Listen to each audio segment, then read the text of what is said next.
gotten to a point where I was working, 12, 15, 17-hour days, Monday through Sunday, resolving problems that these guys could do by themselves. Like, there's a plumbing leak. All right, I mean, call a plumber, whatever. So when I'd get these messages or these calls, I just stopped responding, and it worked. I think afterward, these guys and girls understood that they could solve these issues and started kind of working from there. So giving them the responsibility and just kind of letting them fly and just supervising instead of doing and solving everything myself. But first of all, you have to start with good people. It is a common saying amongst real estate investors that you make money when you buy, not when you sell. While this catchy phrase has value, it fails to convey how easy it is to lose money through poor property management. Whether you self-manage or hire a professional, it is important to understand how to navigate the common pitfalls and challenges with rental properties without losing your shirt or your mind. That's why you have tuned in to Maximizing Your Property Value, the apartment owner's guide to operating rental properties as a successful business. I'm your host, John Stiles, real estate agent and team leader of the VIP Real Estate Group at Bridge Realty. As a current multifamily investor and former property manager myself, I understand the headaches and difficulties of keeping an investment property from becoming a money pit and time sucker. It takes a solid business plan, it takes tested systems, and it takes key team members to actually find success. So let's take a deep dive and maximize your property value. Welcome back, everybody, to another episode of Maximizing Your Property Value. I'm so glad that you have joined us today, and I'm really excited to introduce today's guest, who is Israel Garavito. Israel, thank you so much for taking the time to be with us today. Not all, John. Thank you for inviting me. I'm excited to be here. Wonderful. So I want to give the audience just a brief background about yourself. So Israel is a founding partner of Legion Real Estate, a real estate investment syndication company in the Twin Cities. Additionally, he is a managing partner of Falstaff Holdings, a real estate investment and property management company with the majority of its portfolio in Mexico. After graduating from the University of Minnesota in 2007, Israel began his real estate career in franchising, where finding good locations is a major bottleneck for expansion. In 2008, as national franchise sales manager and later director of operations for Mexico, he oversaw the search, lease negotiation, build out, opening, and subsequent operation of 42 stores over a 4-year period. He and two partners also owned and managed 6 of those stores. Israel was later hired as CEO by a well-backed Mexican franchise to design its franchise legal, operational, and administrative frameworks in the United States. In mid-2014, after the company was up and running with 6 stores in the US, the opportunity arose to take over the family business, so he moved back to Mexico as its managing director. Since then, with smart acquisitions, some sales, and many operational and administrative changes, the business's income has tripled and the value of its portfolio almost doubled. Most recently, Falstaff Holdings purchased a blighted 16-unit apartment building in the heart of Mexico City and remodeled it into a modern, business-oriented 24-suite hotel. The company has a mix of residential, single, and multifamily, Airbnb, boutique, vacation, and industrial properties in Mexico and Minnesota. So, Israel, that's an impressive background, but I'm sure that doesn't tell the whole story. So, could you take a moment to kind of introduce yourself to the audience and fill in maybe some gaps in just how you got to where you're at today? Yeah, sure. And thanks for that intro. That sounded really good. I should tell my wife that, see if see if that how that sounds. Um, so yeah, I graduated from the U of M. My family's originally from Mexico. We came in when I was to Minnesota, to Woodbury, when I was 11. Went to high school, Woodbury High School, U of M, graduated U of M in the 2008 financial crisis, and right before graduating, a friend and I.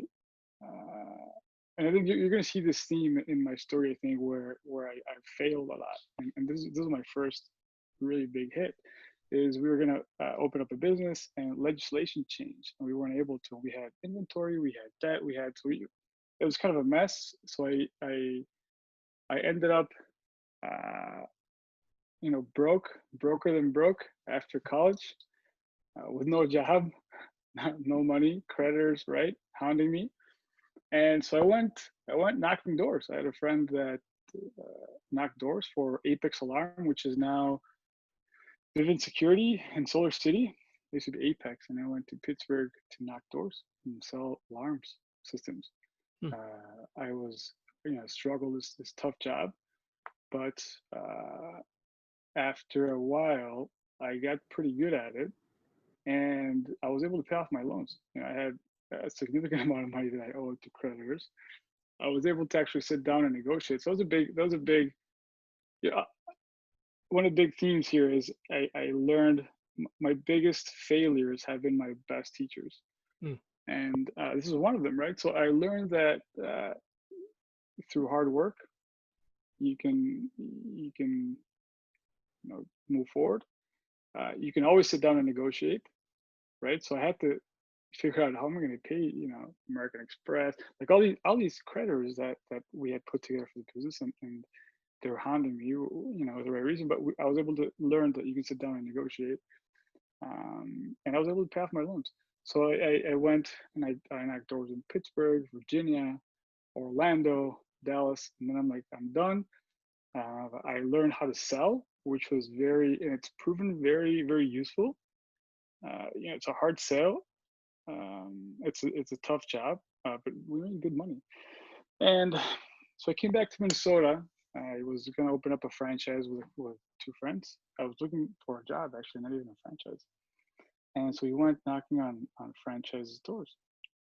That seemed interesting. At that time, it was fitness franchises. And one of those was out opening in Mexico. And they offered me the partnership with my friends didn't work out. But the franchise offered me a position in Mexico. My family's from Mexico. They were opening up in Mexico. They're having trouble with their master franchisee. They had just one store open when they should have had, I don't know, like 10, and sold maybe, 15 territories. So I went down there to sell franchises. And yeah, after a series of events, I ended up actually operating the franchise in Mexico. Um, I had way more responsibilities than franchise sales. Looking for locations. Selling a franchise has all these things that are in addition to just selling a franchise: training, lease negotiation, importing all the equipment, ongoing maintenance. For the equipment, for service for franchisees. And at the end of the day, the franchise we sold the master franchise, and I got hired by the master franchisor in Mexico to operate it. So we were operating pretty much 80% of stores at that time. So we grew pretty quickly. It was hard work. It was a lot of fun. If I would I do it again? Yeah, I think it was a really good teacher. I was able to to to take that sales background and apply it to bigger, better products, but also understand operations. Understand how to build a team, understand the real estate part. I think for me was real important, but I was negotiating with landlords at that time, right? We didn't own any property. So negotiating leases, searching for locations, getting a good network of brokers. That was kind of my really first time operating part of a real estate company. By the way, before you Yeah, go on, the stores that you were operating, did you say they were fitness stores, or what were they exactly? yeah, they're fitness franchises, so Okay. small gyms. Okay. Yeah, and so when I was hired by the master franchisors in Mexico, we had to set up marketing, we had to set up uh, franchise sales, we had to set up the legal part, accounting, operations, administration, bookkeeping. So this whole thing, and I had a really good team behind me, and we were able to put a really good team together to make that happen. Because if we don't find locations quickly and we have franchisees, we lose them. If we don't have franchisees and have locations, we don't expand. If we don't have the equipment, importations, licenses, it was really interesting. It was a lot of fun. And after that, I wanted to come to the U.S. Yeah, I got married. Um, I had my first child. It's a girl at that time, and I always wanted to come back to the U.S. Mexico for me was a 2, 3 year project, which really quickly turned into 9. Mm. So we wanted to come back. I had an opportunity with a Mexican franchise to open up in the U.S. And I went to LA by myself. I was there for almost a year, going back and forth, visiting my wife and my daughter. And that was when, after about a year, we had 6 stores open. So we had to develop the whole franchise, the legal, the documents, because when you're franchising, you're dealing with the SEC at a deeper level than as a syndicator, right? Because it's an Mm. offering. So we have to, a lot of lawyers, a lot of fees. It's expensive. We're able to put that together, then importing from China, opening up our first few stores. And then the opportunity came to come back and take over the family business. And it was a tough decision because it meant that my return to the US was, it's my home. My coming back home was going to take a few more years, but I was going to take a pay cut, a significant pay cut. My career was in franchising. I was at that time already doing a couple conferences for URSA. URSA is a big association worldwide for fitness, and I did in Mexico, so I was already conferencing for URSA. Getting invited to speak and in Mexican entrepreneur associations. So it was getting some really good momentum. And so it was a tough decision, but at the end of the day, I decided, and with my wife, that I'd rather work for my kids and my family than for somebody else. I took a big pay cut, went back to Mexico, and I didn't just quit. So I hired my replacement in the U.S., trained him in, moved back to Mexico, and I got into a company that was a complete disaster. It was a complete disaster, and after it was a complete disaster legally, in contracts, leases.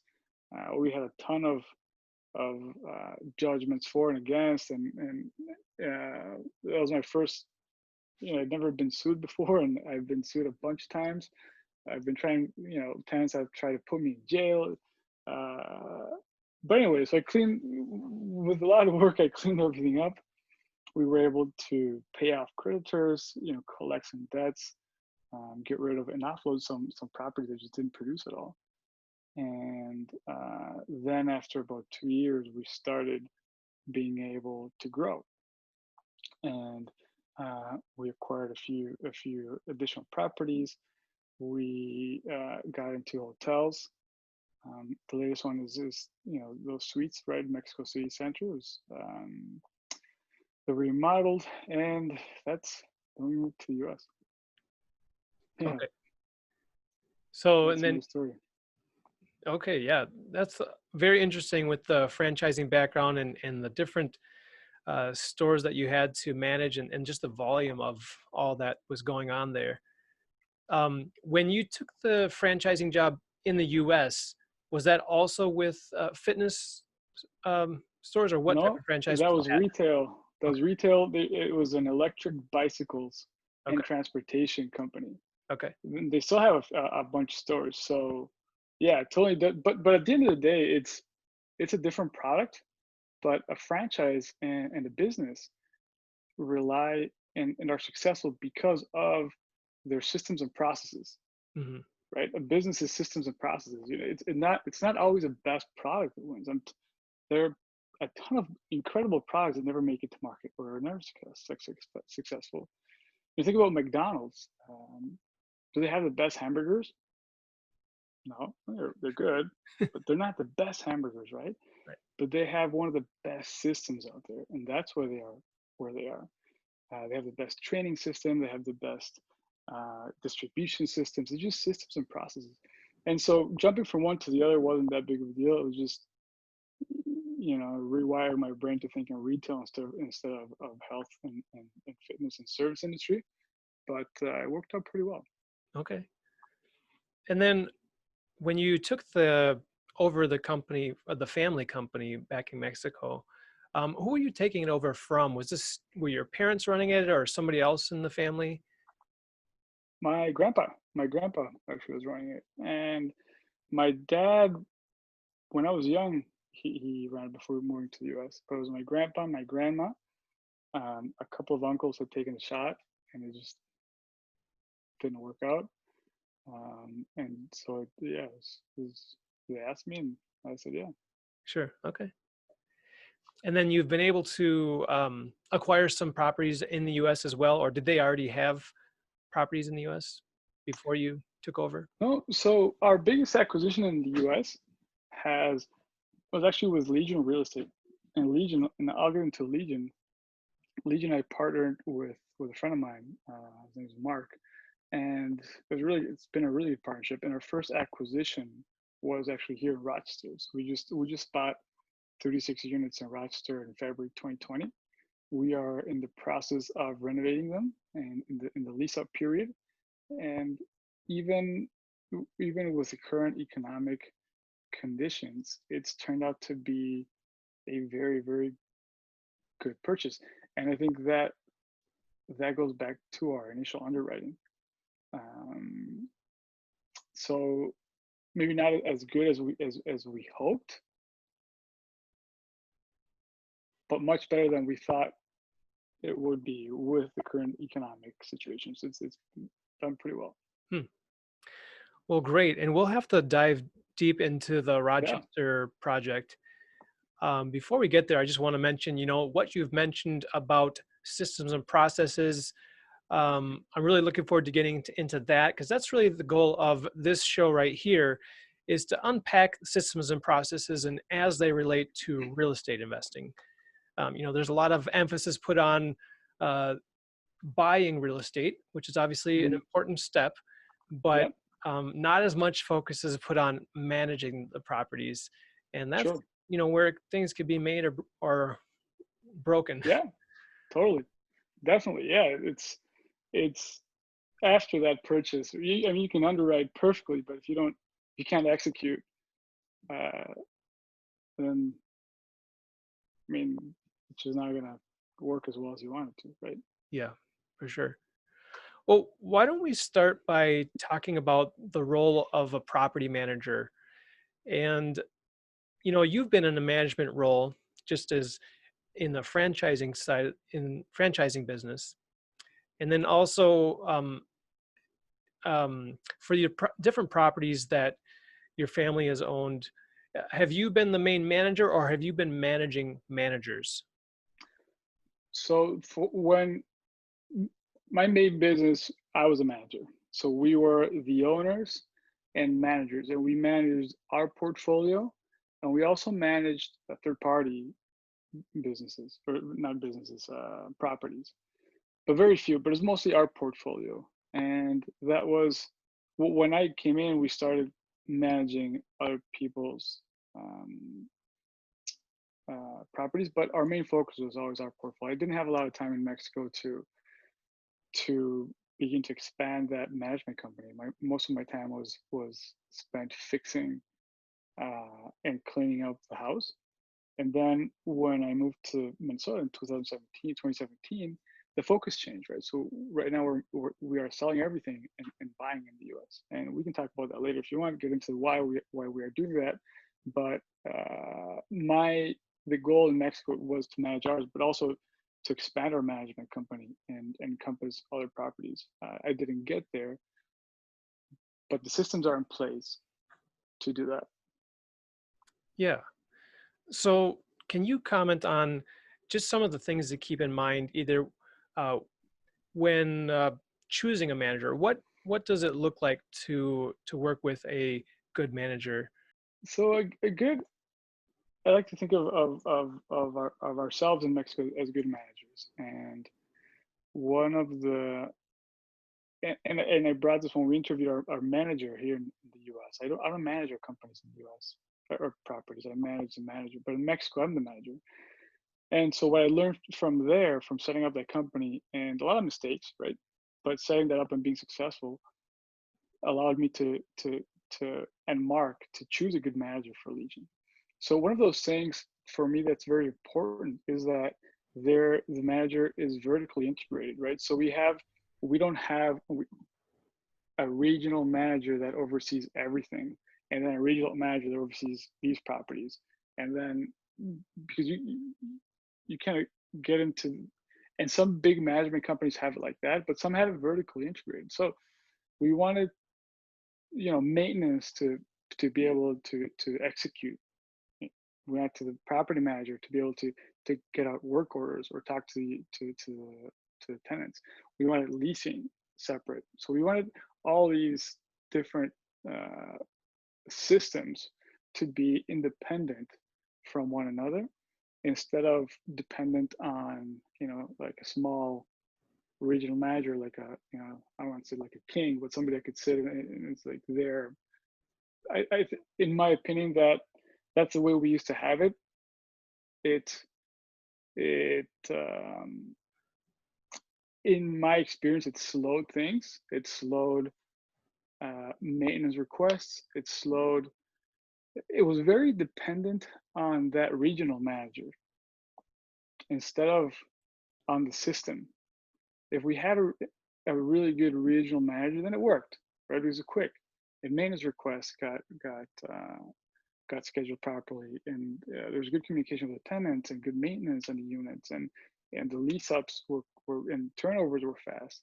Whenever we didn't have a good manager, then it didn't work as well. So what we wanted to do, and coming from my background, where in franchising, we wanted to avoid having a star, like a star salesman or a star, because then that star leaves, and you have to, you're caught with unawares. And whereas if you have a good system in place, it's not as dependent on that person. You can train most people to work within that system. So that was really important for us. It's vertically integrating all of our systems. So we have administrative, where it's, leasing, accounts receivable, collections, bookkeeping, and accounting. Operations, where we have our property managers, our maintenance guys. Those are boots on the ground. Then marketing, sales, we have our brokers, photos, videos teams, all of our channels where we sell, and our legal. Legal is really important when you're in real estate in the manager, right? So we took out all the regionals and we put them kind of in columns, if you will. Okay. That worked very well. So, and when you're saying vertically integrated, are you basically meaning you're segmenting the different jobs within management so that, there's different, basically wheels, there's different gears in the machine that are running, and they're separated so that it's not dependent on any one person. Is that what you? Yeah. So if you look at it from a like an org chart, you'd have, let's say, director or CEO or whatever, and then you'd have a regional, and that regional would take care of, let's say, 10 properties. Mhm. And that regional would be in charge of maintenance, lease ups, turnovers, all of these things. That's not vertically integrated, right? So what we did at the top is you have maintenance, and boom, maintenance takes care of all properties.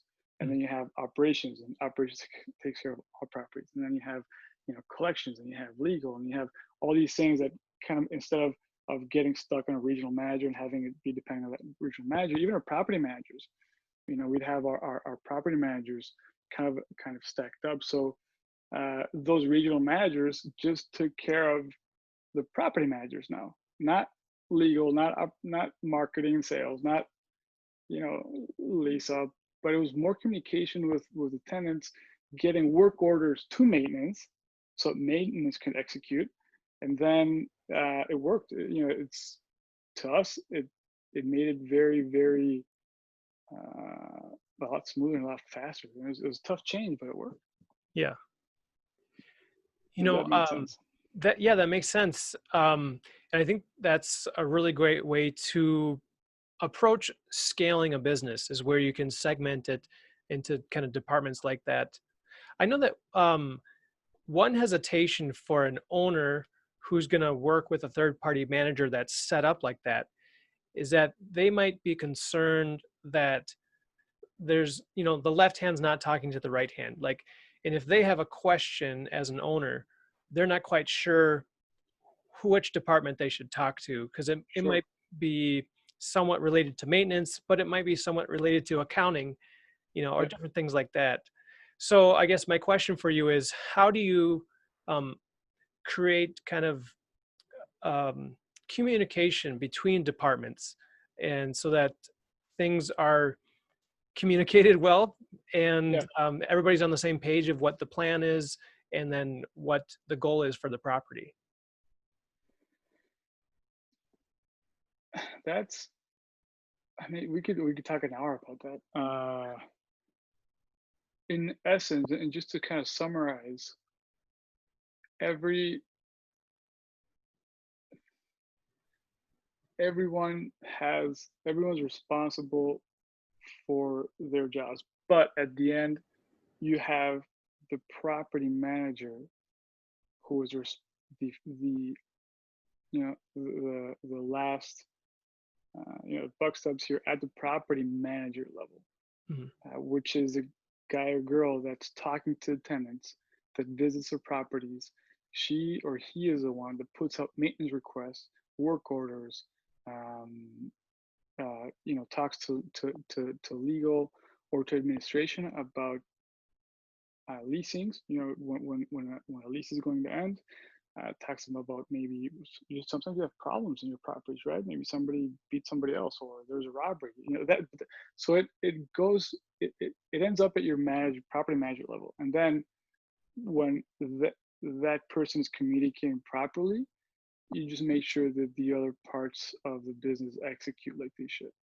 Mm. So you have to have really good property managers. And here in the US, when we hire a property manager, I dug into where and who was the ultimate responsible person for our property. Her name's Jill, and she's amazing. But it took me a while to find her because first I went. It was kind of murky for me. First, I was, it was the leasing lady or the accountant or the owner, because we talked to the owner. Like, who do I talk to, right? And I had a really good conversation with John, the owner, saying, John, who is the final responsible? Well, me, no, no, I mean, not you. Yeah, I understand you. It's your business, right? I understand that. But for that property, who visits the property? Who talks to the tenants? Who knows who the tenant's name? I don't know the tenant's name, but Jill knows the tenant's name. So she said, oh, well, that's Jill. Okay. Now, when I talk to Jill as the asset manager, because I'm not the property manager here in the US anymore, but as the asset manager, I call Jill. I don't call John. I don't call accounting. I don't call anybody else. I call Jill. Hey, Jill. Mhm. We found somebody with a dog the other day, or smoking, whatever it was. Hey, Jill. How's this going? Hey, Jill. How are the tenants? Hey, Jill. How are collections going? Did you talk to these tenants, especially right now with COVID-19? And Jill is the one. So that's really important. Is having a really good property manager that knows your tenants, visits the property, and then he or she can communicate with the other segments of the business to make sure that it's run correctly. Yeah. Okay, that makes sense. You have to have somebody who's in charge, or somebody who takes responsibility for everything that's happening at the Hmm. property. Yep, Very good. definitely. Can you share either a challenge or a success that you've had with management, and what's kind of something you've learned through an example? Nobody's ever going to take care of your business like you will. And even the best property manager will not. Yes, a good property manager will take care of your business, but not as well as you, the owner. So even when you have a property manager, it's your job or responsibility as an investor for yourself, and if you have other investors, to manage that manager. And it doesn't mean micromanage that manager, but you have to keep up to date with with what's going on in your property. And if you see anything that's out of line, if what's the rent roll coming at, what's collections, what are you guys doing in marketing?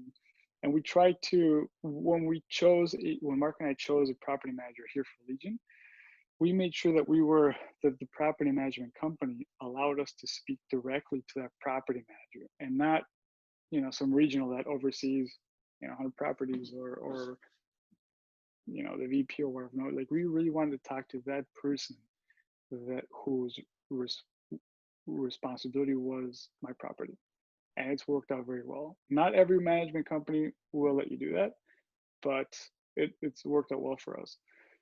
As a manager, one of the most difficult things for us was making sure that we had good tenants, and you never know.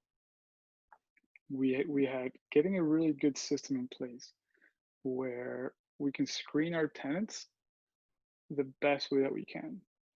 And even then, there will come times where you will be disappointed. This great couple that looks really good on paper and has a really good family could turn out to just trash your property, or you could turn out having to litigate or evict or whatever. That's disappointing. That's disappointing. But if you have good systems in place, you minimize that risk. A lot of people say, well, I'm not going to rent. I hate renting my properties because then you have to deal with tenants. Well, yeah, you have to deal with tenants, but if you do your job properly, it shouldn't be a bad experience. Yeah, you can run into bad experience, but we've had a bunch of bad tenants, but we've had a lot and many more really good tenants that have been with us for many years. So. Mhm. Well, I wonder if we can dive into one of these systems and processes. Obviously, there's more than we can really cover in this short discussion here, but why don't we pick out the leasing, for example, since we were just mentioning that, and what are the good leasing processes to make sure that you get good tenants, to the best of one's ability. There might be some that sneak through, but to the best Yeah. of our ability, what processes should we have for success there? So I will speak more in my experience in Mexico than here. Here, my manager is the one that understands it better. But the same principles apply. So you have to have somebody that has good income to cover your rent. You have to have somebody that has good references that you actually call on the phone and speak to them. 2 or 3 good references, right? Personal references, commercial references, maybe a supplier or a partner, somebody. We like to interview them in our office also, them and the wife, and meet them, maybe not me personally, but sometimes the property manager. Then in Mexico, we needed to have good collateral. We don't need that here because we need to have good recourse in case it went bad. But this is not something that, look, an eviction in Mexico can take 8 months, so it's different than here. You said 8 months? But yeah, we can take up to 8. Even you can, if your lease agreement isn't good agreement, you can be up to 1.5 years in tribunal, or Wow. in tribunal, yeah. So yeah, so you put a lot of emphasis on that, right? Getting good tenants, and you do your best. So income, references, credit check, and criminal background check. We could do that in Mexico. So all of those things, they minimize our risk when getting a good tenant. And within those, you have levels, right? So you have maybe a 3-to-1 income to rent ratio. We like to have 3.5 to 4-to-1. We like to have somebody that had been in their current job for more than 2 years. And some of these are a little bit negotiable, but those are pretty fixed. Good recourse if the contract went bad, and good references, and not their uncle and mom and brothers, but a couple commercial references that we'd actually call, and sometimes we would visit because just make sure that they weren't just giving us ghost numbers or somebody their neighbor's number. And the prior landlords, that was really good. So prior landlords reference, and we would call their prior landlords, and if we couldn't get a hold of their prior landlords, we just would not rent to them. Now, when you're mentioning commercial references, Is this for residential tenants or is this for your commercial tenants? This was for both commercial. For residential, we were more lenient, Okay. but everyone has commercial references, right? Maybe your bank, or maybe somebody that supplies, or you buy. I mean, I don't know. We buy like toilet paper from, I don't know, somebody that has this commercial relationship with you. Okay. If But with residential, we understood that it wasn't as necessary as commercial. For residential, prior landlords were really important. Okay. So, for the leasing process, do you typically have a leasing agent who is in charge of showing the property, advertising the property, and then screening the tenants? We had administrate for us. The administration screened the tenants because of a different process. They would collect all the documents after somebody was interested, and they would screen that. And then we had leasing agents or brokers. We had a good network of brokers that we developed that had that knew our requirements, because they're pretty tough requirements, that knew our properties very well and knew that we would pay commissions like we should, right? So then when we started getting some volume from clients that liked our properties, we started getting a waiting list. So yeah, we worked through leasing agents, but then we ourselves in house did the screening for the tenants. Credit checks, background checks, calls to references. Mhm. Yeah, and what about the marketing of the properties? I'm not sure how things might be different in Mexico, but do residential tenants typically work with brokers or to find a place to live, or are they looking on their own on places like Craigslist or whatever the equivalent would be in Mexico? Yeah, so in Mexico, we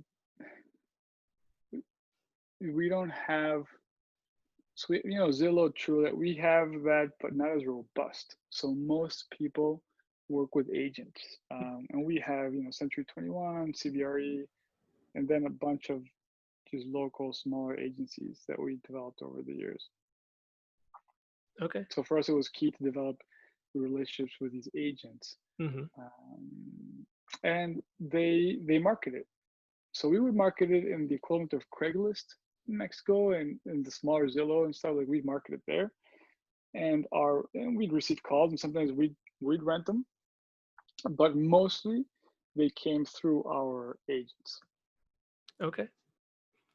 I'm curious, is that the same whether it's a kind of A class property versus a C class property, or is there differences between those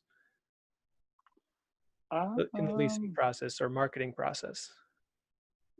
so in Mexico, it's pretty much A and B class properties. C class properties, there's a big social divide. C class properties, you get into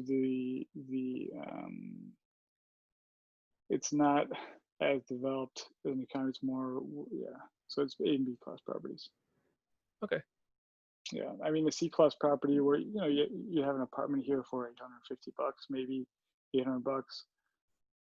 In Mexico, you'd probably rent that for 150. So it's different, right? It's Sure. different. Yeah. Yeah. I have a background in intercultural studies, so I just am curious Okay. about these differences, but not necessarily the focus of the show here. Yeah, we can talk about that anytime. So very nice. Well, let's move on a little bit here. What have been some other, key essential processes and systems to the success of the rental business? And you mentioned, or it was mentioned in your bio, just the growth that the company has seen in recent years as you've taken over. So maybe let me pivot the conversation or the question a little bit to say, what systems have you been able to transfer from your experience in franchising over to the rental business? Yeah, that's a really good question, John. With my background in franchising is, it's all systems and process, and really any businesses, right? But we get trained very well in how to separate those business processes, how to train our people to do that. So when I started to implement, and this is from an American franchise, where in Mexico it's more laissez-faire. You know, the US is a lot more structured. So with that going into family business, which even more laissez-faire, it was kind of a hitting the wall. I had to develop a lot of patience, but um, understanding how to develop the operating and the administrative, just the design. How is your business going to operate? And if it's just one property, it's not that big of a deal. You can do it all yourself, but you need to understand how to work that and how to organize that. So systems and processes, one of them was vertically integrating everything, maintenance, you know, working a lot with maintenance, um, getting prioritizing. You know, we have emergencies where you have to attend on a Sunday night at 3 a.m. where, you know, pipe burst, you have to go. You have to have the supplier or the subcontractor that's willing, or the employee that's willing to do that, right? Because what happens if you get a call on Sunday at 3 a.m. and you don't have anybody? Are you going to do it yourself? Um, so working a lot with maintenance, getting our sales ready. We always wanted to have a waiting list. Um, and it's tough to do, but once we started working with our brokers and stopped doing it ourselves, it started working, getting our operations and our administration ready, and in making sure that our tenants were happy. At the end of the day, our product is a home and a house, and they're paying us to make sure that everything works. It works properly, and anything, whatever's necessary, gets attended in a timely fashion. Because it's them living there, it's their children living there, it's their grandparents, you know, whatever, it's their home. So that was really important to us. So from franchising to real estate is just it took me a couple of months, but to just sit back and think about the business and all the systems that are in place, restructuring our personnel, that was tough, right? People are kind of don't like change, but restructuring our personnel to work in that new fashion, and then just executing and training and working with our guys, right? So we had to, some people left, some people quit, we had to let go of other people, but when we had really good people in place, and we take care of our guys, like we really take care of our guys. You know, right now in COVID-19, everyone's firing everyone in Mexico. We keep paying our guys. They're home with salaries because, I mean, because they've worked for us for many years. So working with our people and getting really good people in place to work that system was absolutely key. And I see that in franchising all the time, where we had a regional that was like one of my core guys, and we had maybe a region that was struggling or a gym that was struggling, and I'd put this core regional or manager in that spot, and we'd see numbers just spike dramatically. So it's all about who is on your team, Sure. and who's on your team as employees, who's on your team as subcontractors, who's on your team at everything, you know, legal, marketing, like who do you work with? Mark and I have the same, like we don't work with people we don't like, first of all, that we can't get along with. And we don't work with anyone but the best. And we try to attract that, and we try to work for that and look for that. And that's what we developed here in Legion. So we tried very hard to choose people that are some of the best at what they do. And that was a big change. So it was something I took from franchising to the business, and that worked very, very well. So getting really good people, really good subs, and then just designing a system that worked. Yeah. Well, that sounds really good. Having the right people in the right seat, as they say. Is there anything that you can speak to as far as how do you determine who the right person is for that role, and how do you communicate, you know, kind of the expectations so that they can be empowered to fulfill the role that they're in? Yeah, that's a really good question. And there are a lot of leadership books written about that by some of the best guys out there. Um, and I encourage your listeners to read a lot, right? Read about these things. But it's you can't drive or turn a parked car. So you have to have somebody that wants it, right? You have to have somebody that's excited about it, that wants to work. And uh, if if if you are willing to fail with them versus you fail, you're fired. Say, wait a second, you failed here, but hey, maybe you work better here. Hey, let's try this.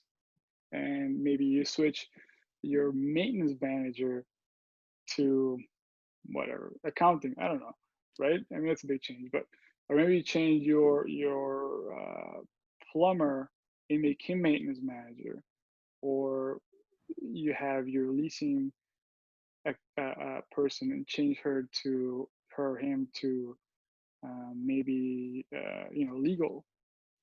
And but as long as they're willing to work and they trust that that they fail, you're not just going to fire them. I found that most of the people are grateful and are willing to learn. And yeah, if they see you out there, leading the charge, they'll come with you. So it's that for me. I mean, it's simplified, right? But Mm. it's really that simple. I think if you people know that you care, I think if they're good people, they'll care back, and work. And sometimes you just have to let some people go. Mm. That's a tough situation. It's tough for everyone, but I think it's always good for both, the employee and you when you have that conversation. It doesn't have to be, you're fired, get your stuff and leave, call the cops. But in my experience, it's generally turned out into a reasonable conversation with another adult saying, "Hey, I understand you're not comfortable here, and it's pretty apparent. What do you suggest?" And a lot of times they say, "You know what, this is it for me. Thank you very much." But yeah, so we've always been willing to work with other people, even switching from roles to roles. If they fail, they don't get fired. For me, getting fired is very. I don't hire people to fire them, right? So if I'm going to invest money and time into them, um, yeah, I'm not just gonna fire them. Like, I'm gonna do whatever I need to do for them and give them the tools necessary to do their job correctly. So if at the beginning when I started and went franchising to family businesses, the biggest question for me was, am I giving these guys the tools that they need to do their job correctly? Are the expectations clear? Is the line of communication open with me? Is right. And when I couldn't see everything, so my managers were responsible for their areas, and my communication was with my managers primarily, and they were the ultimate responsible party for that. And that worked very well for me. And if they wanted to change roles, we would change them, or if they weren't working, we'd have a conversation, maybe change them. But I made them responsible. We chose good people, we trained them, gave them the tools, and just kind of let them go.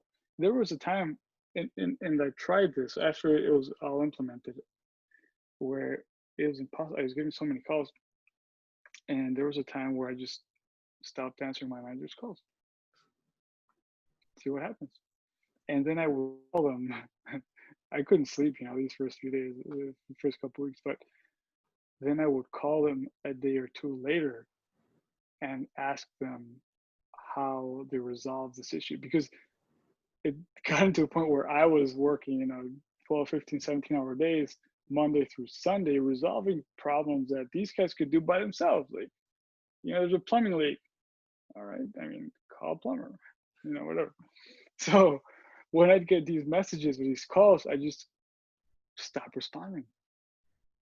And and it worked. I think afterward, these guys and girls understood that they could solve these issues and started kind of working from there. So giving them the responsibility and just kind of letting them fly and just supervising instead of doing and solving everything myself. But first of all, you have to start with good people. Yeah. Well, I think you've said a lot of good things in there. One thing I'll mention is I think a lot of real estate investors are kind of the solo entrepreneur starting out. They're very Yeah, independent and like to do things themselves. At least that's how you might describe myself. But sure. a really good, investor who's going to be able to scale their business is going to need to learn how to work with people, right? How to have a team. And so I like what you've said about, picking the people who are going to be excited about their job, who are willing to learn, and then also enabling them to make decisions, to Yeah, not just have them be a conduit to yourself to make the decision, but give them power so that they can, have some ownership of their role and be able to make progress with or without you. yeah. And you have to be ready when you do that for them to make mistakes. Yep. And those mistakes can be costly to you as the company, as the owner. But at the end of the day, you want to be able to have a business and not a job.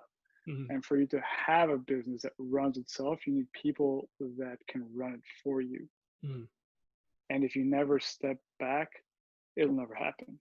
So yeah, it might be a little bit expensive, you might lose some money, some time, but at the end of the day, if the guys or girls are good, they will begin to work and just figure it out and do it Mhm. if you design the system properly. And then you can Yep. just kind of tweak from there. Yeah.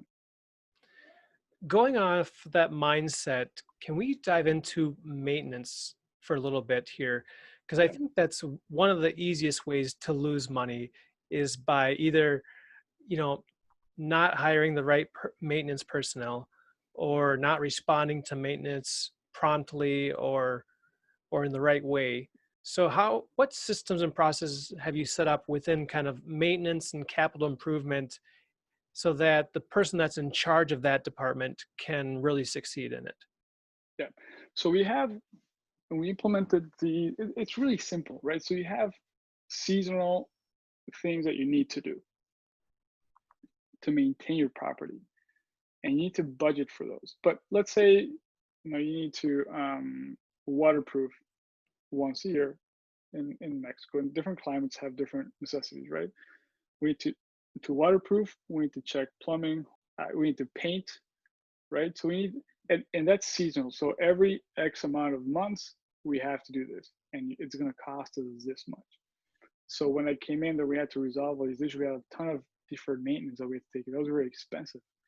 But once it got running, so you have your calendar. You have so seasonal this month every single year. The system, right? Going back to system processes. Every single year in August, we throw some waterproofing on the roofs, for example.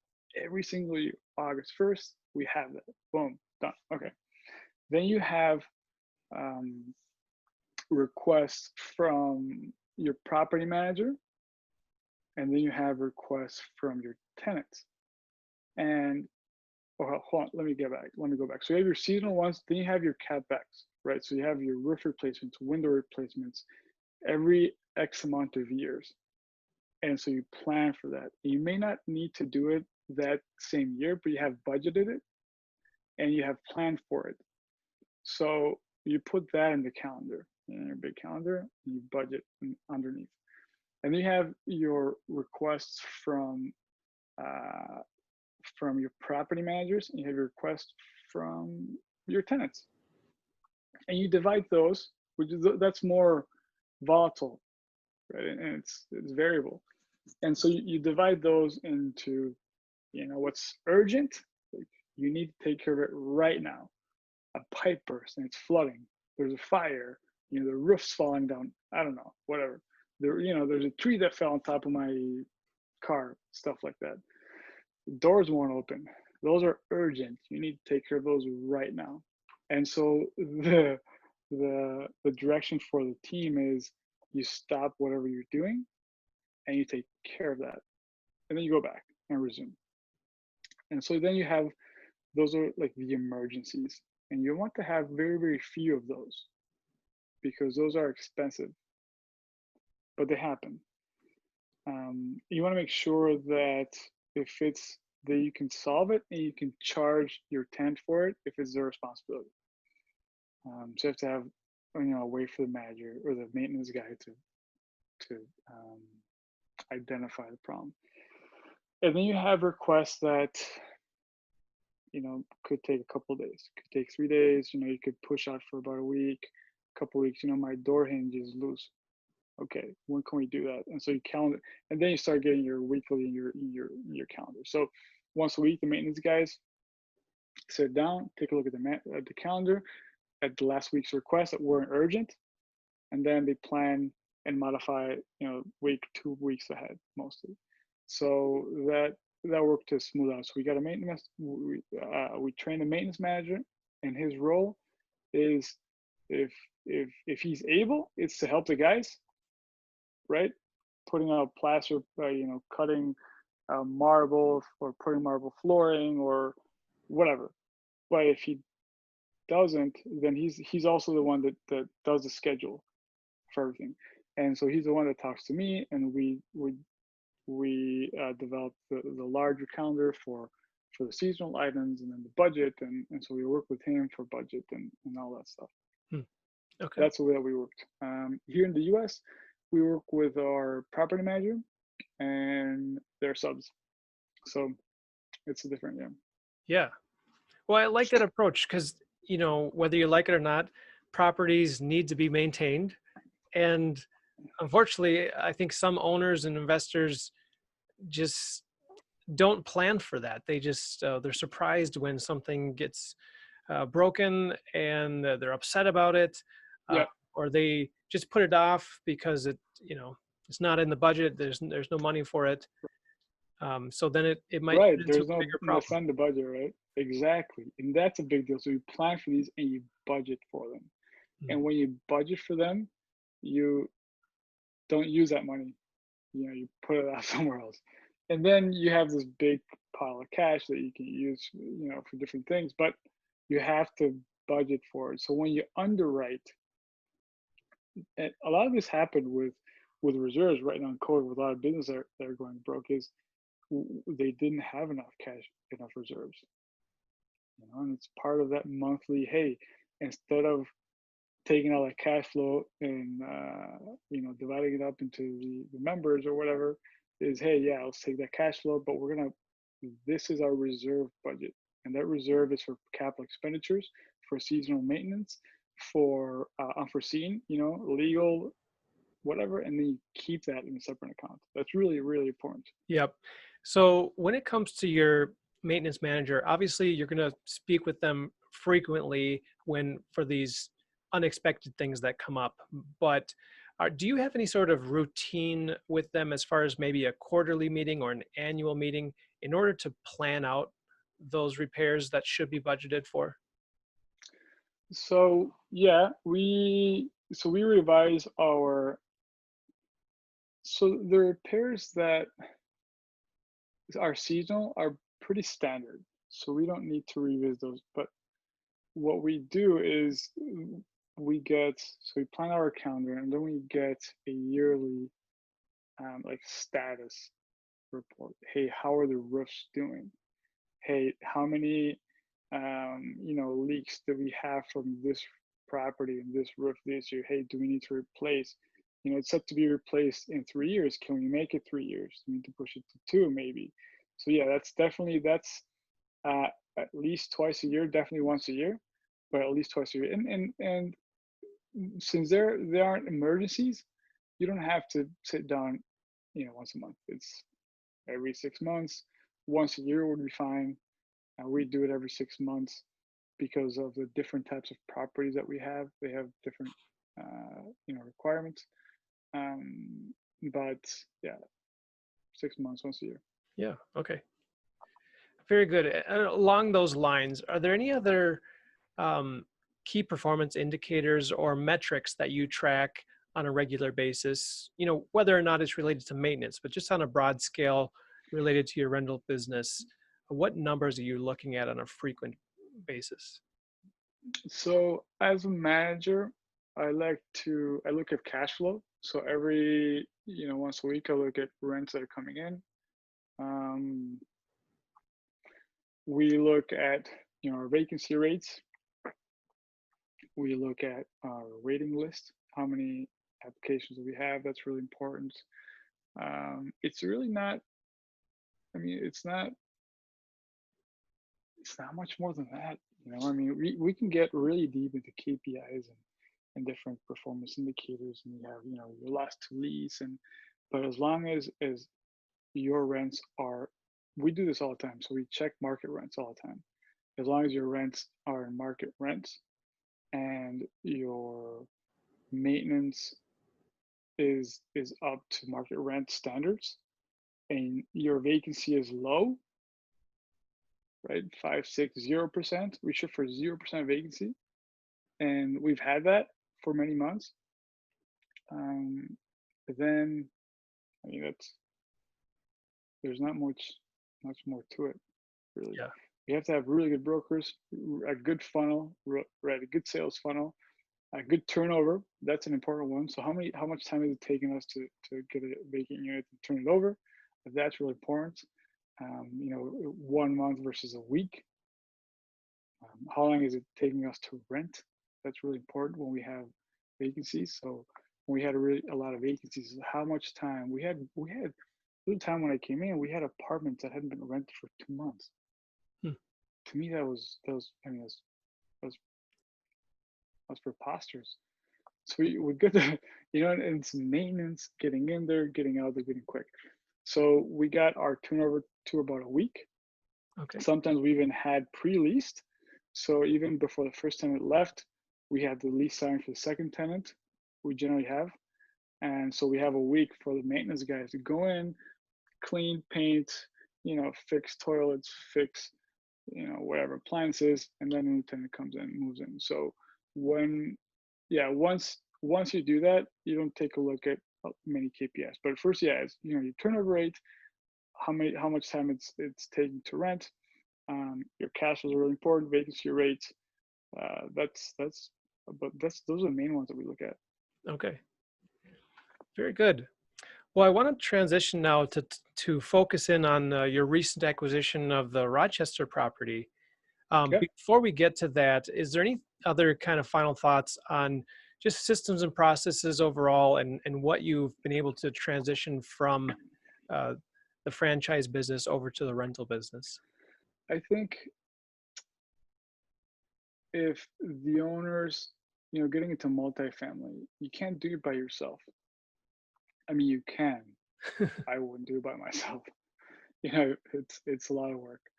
And if you do it properly, you can build a good team.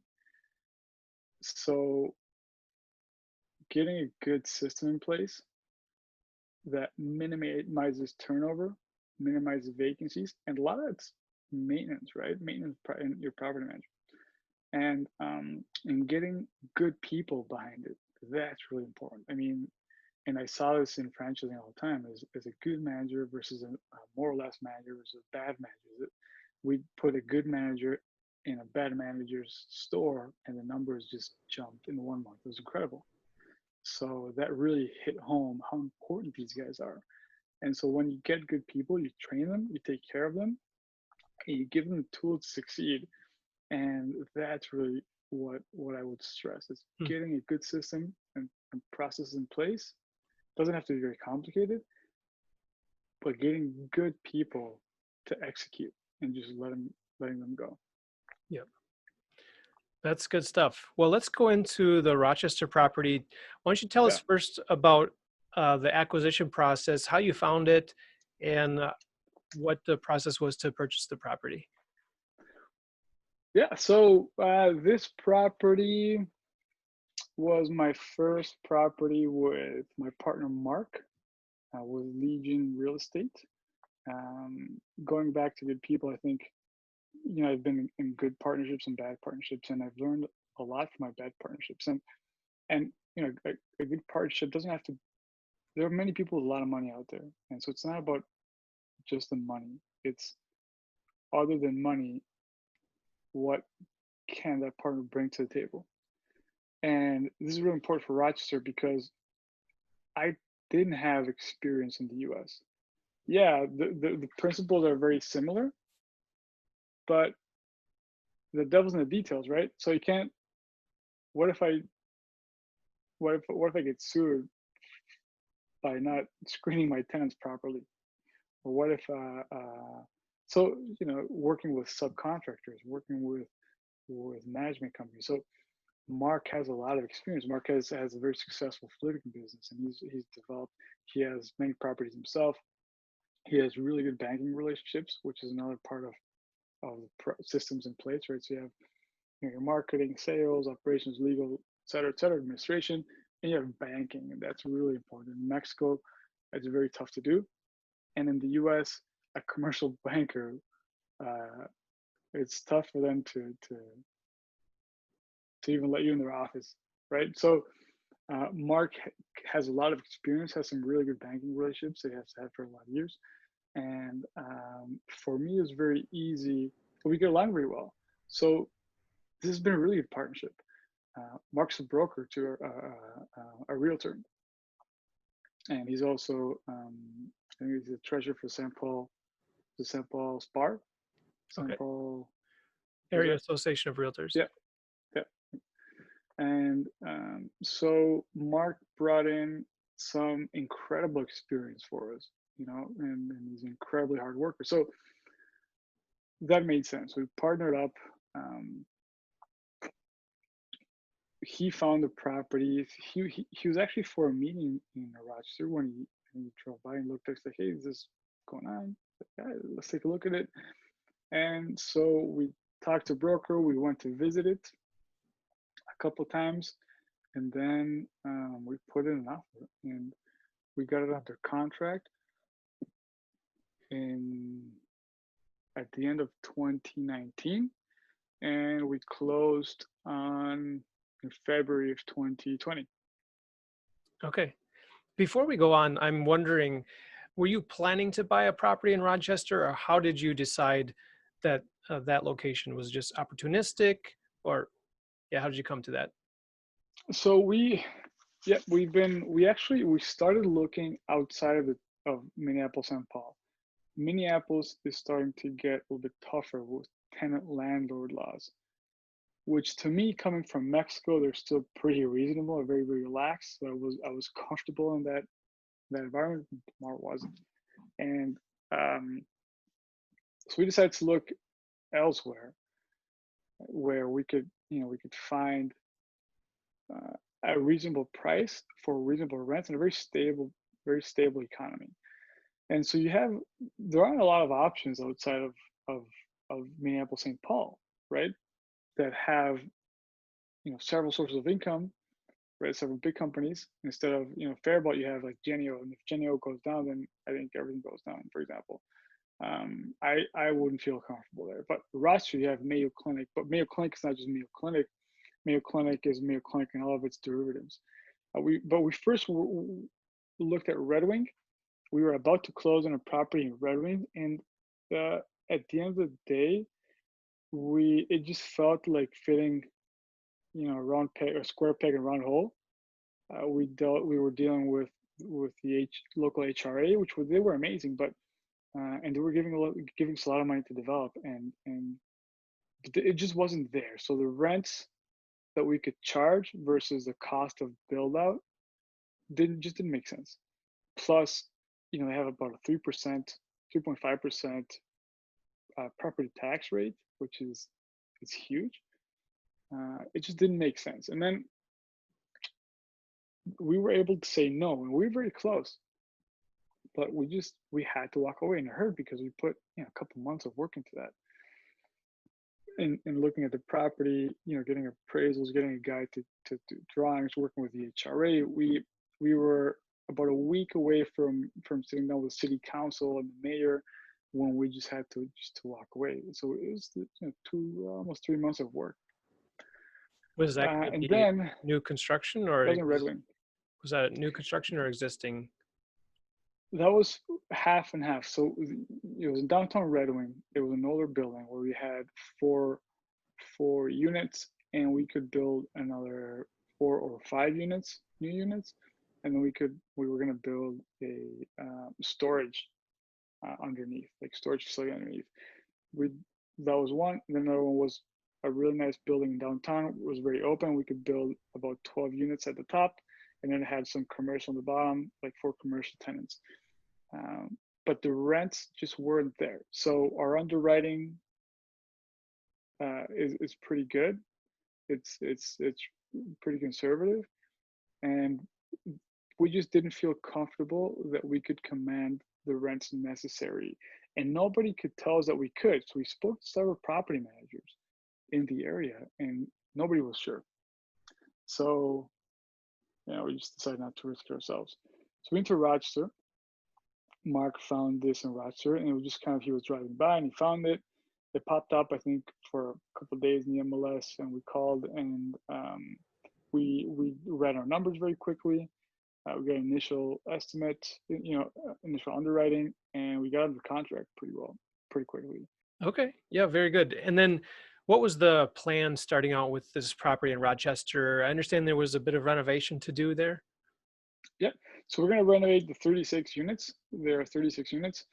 We had a pretty aggressive renovation schedule started in March, and these are the things that you kind of run into. So when we got under contract, before we signed, part of our due diligence was getting a local subs for local general contractors, local everything, local property managers. This is part of getting good people on your team, really good people. So we interviewed 5 different property managers. We interviewed a bunch of contractors. We called a lot of commercial guys to come quote us on how much it would cost us to. And our mistake was choosing a contractor by his price, by his quote, instead of really digging in, and I'll own this mistake, instead of really digging into references and past. But we had a really good feeling. So our property manager suggested him highly. Our current property manager suggested him highly. But maybe I should have dug up him. I don't know. Hindsight's 2020, right? But so he ended up bailing on us a week before we closed.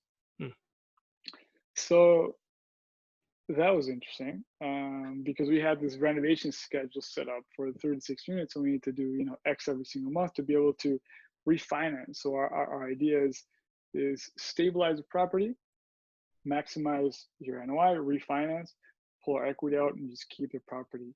So instead of refinancing in August, we had to push it, or in July, August, we had to push it because our general contractor bailed out on us. Our property manager came in and started doing that. But then Mark and his company took over that, which was amazing. I mean, that was night and day. So, right, going back to good partners, Mark has a lot of experience. His guys are taking care of it right now. So then COVID-19 hit, and we didn't have to, but we had a conversation where we didn't know what was going to happen. This is February, March, April, like in April, beginning of April, where I said, "Hey, Mark, we were renovating. I believe it was 8 units at that time. We have 8 vacancies out of 36, so we're not cash flowing. We don't know if these 8 are going to rent. We just don't know, because what should have taken us 2 months took us 3 because the general contractor was kind of met. So COVID-19 hit. We just didn't know if these 8 or 7 or 8 were going to rent. So I said, look, and so we couldn't send out any other notices. Can you imagine having 8 vacancies, then sending out other 10 notices, and you have 18 vacancies? Mm-hmm. So we had to regroup. We had to say, you know what? We're not going to kick anybody out. Let's rent these out first, and then we will continue. Yes, we're not going to be able to refinance in August, September. Let's forget it. But you know what? I'd rather be able to refinance March, April, May, June of next year and have a stabilized property than to have 18 vacancies on my hand. So we were actually able to rent those 8 today. We signed the last lease for those initial 8 that we remodeled or renovated. Mm-hmm. How many were vacant when you purchased the property? So we had We had out of the 36 unit, we had those 8 vacancies. Okay. Yeah, we grabbed all the vacancies and started remodeling. So that was pretty empty. Yeah. We had Very some good. vacancies. We had some really depressed rents. It's 895 market rent. We had some guys paying 650. We still have one or two paying around 650. But now it's part of the plan, right? So our renovations are up. They're all leased, and now in June we are starting with 4 more instead of kicking out 10 guys. Okay, fine, 4, 3 and 3, and then we'll keep like that. Okay. I'm curious, did you get the opportunity for any of your existing tenants to move over to the renovated units, or did you just decide We to go did. with fresh tenants? No, we did. We did. So the question is, who's a good tenant and who's a bad tenant, right? Who pays the rent on time, but is also a good tenant? I would rather have a good tenant that pays late but pays, right? Somebody takes care of your property, that isn't a nuisance to their neighbors, than a bad tenant, that smokes, it just destroys it, that pays on time. So it's, talking to property managers is who is our good tenants. And that was, speaking of the brokers, the old brokers, they gave us a list of who they thought should stay or should go. But then before getting ahead of ourselves and just kicking everybody out, our property manager, Jill, one of her first and primary responsibilities was figuring out who was a good and a bad tenant. And so getting to know these guys, calling them, visiting them before COVID-19 hit, but calling them on the phone right now and just knowing who is who, so we can make this decision. Because our good tenants, we don't want them to leave, and there are a couple that have left because they moved or their jobs and whatever. But we always offer them an upgrade to a newer unit for sure. Yeah, that's great. If you can transplant good tenants from an older unit to a newer unit, and then that just opens up their space to get remodeled. So Absolutely, yeah, definitely. perfect. So what's your plan for the property once you are finished with the renovations? And you mentioned refinancing it. So kind of what's the long-term plan for the property? So long-term plan is to refi, pulling out a good chunk of equity, maybe leaving it at 30-35% LTV. And then again, being conservative, 30-35%, and then reusing that money to buy a different property. We would sell that property probably when our accelerated depreciation is done, unless it's cash flowing significantly. So we will see. When you get into these bigger properties, you have a cost segregation analysis. So we're going to do a cost seg, and whenever that's done, then we'll probably put up for sale, unless it's cash flowing very, very well. And I think it's going to be. I think that area is going to become very valuable in the future. So we are actually looking at different properties in that area. And 4, 5, 6 years, the property values should increase significantly. So we may just keep it. Mm-hmm. For us, it's a legacy play for Mark and I, right? It's a long-term play. It's, what do you want to do with your money? Do I want to own 100 billion in real estate? No, I want to go golfing and with my kids, right? So how much do you need to do that? And so Mark and I figured that out. And so for us, it's a legacy play, and also for investors, right? So this is just Mark and mine. So it's 50-50. And then for the next ones that are bigger properties, we're going to pull in investors and go after bigger deals. Okay. Very good. And I think that's a good transition into my next question, which is kind of preparing a property to be sold. So, and I think earlier you mentioned about selling properties in Mexico, if I heard you correctly. So can you talk a little bit about why an owner should sell their property and what they can do to prepare the property so that it really presents itself well to potential buyers on the market. Yeah, absolutely. So this is about commercial, right? So let's talk about commercial properties, and we are actually in the process of doing this in Mexico. We're selling everything in Mexico, and a lot of it's commercial. One of them, and a couple of them are, hotels, multifamily. Um, and sometimes when we've bought properties, sometimes the sellers just check out, and we don't do that because when you want to maximize the value of your property, you have to be, I mean, at your best.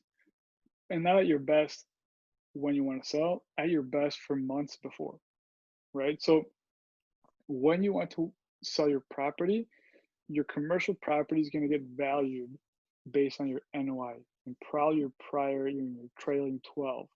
Some mortgage, uh, uh, some mortgages will do trailing 3, trailing 4, but generally a buyer will underwrite for trailing 12.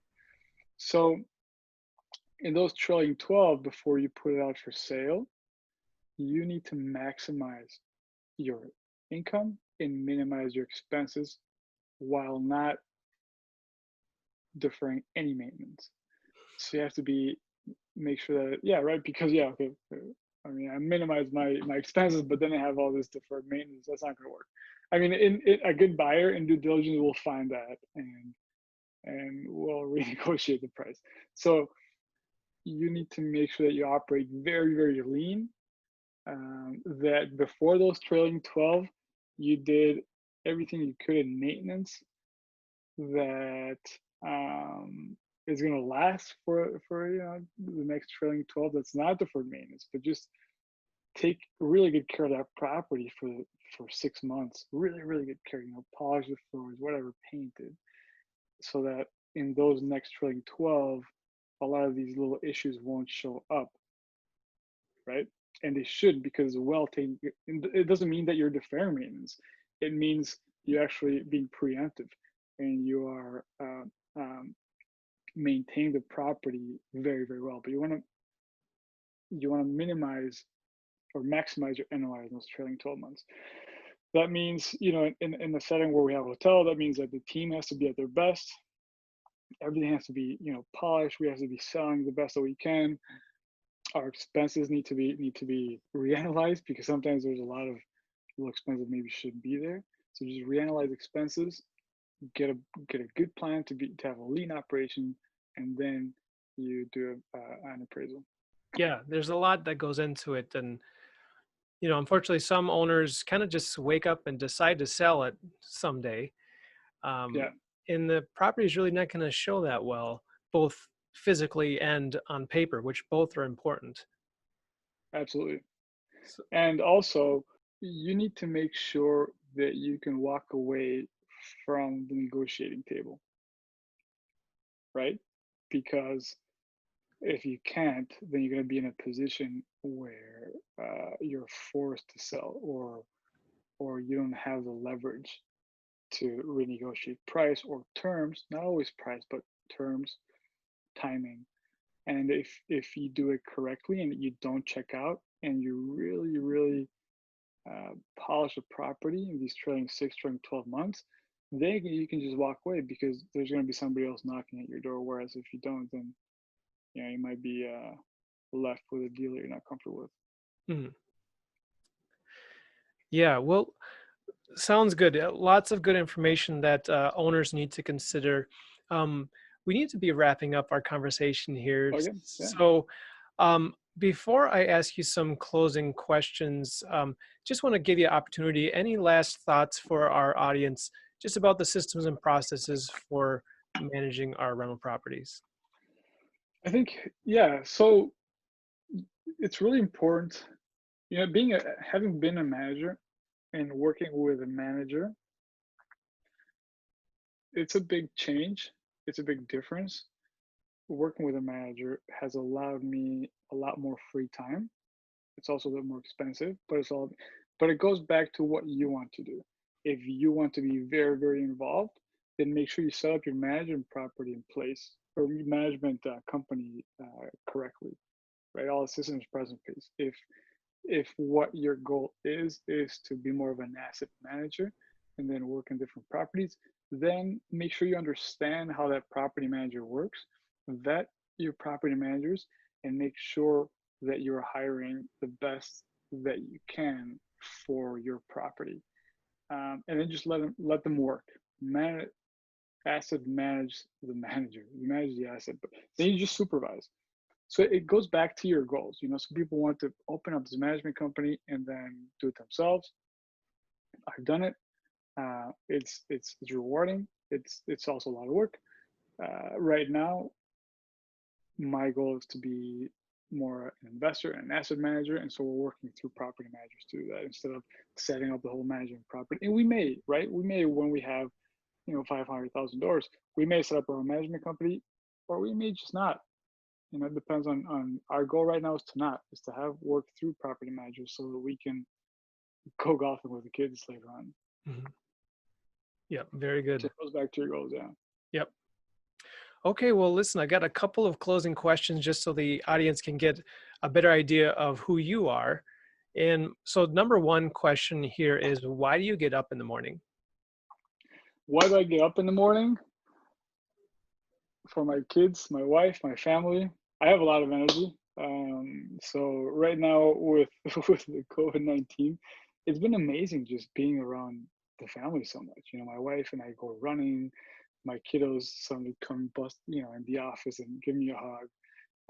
It's had a challenge, but it's amazing. So I wake up for my family. I wake up for my kids, and I just wake up because I love life and I just have a lot of fun.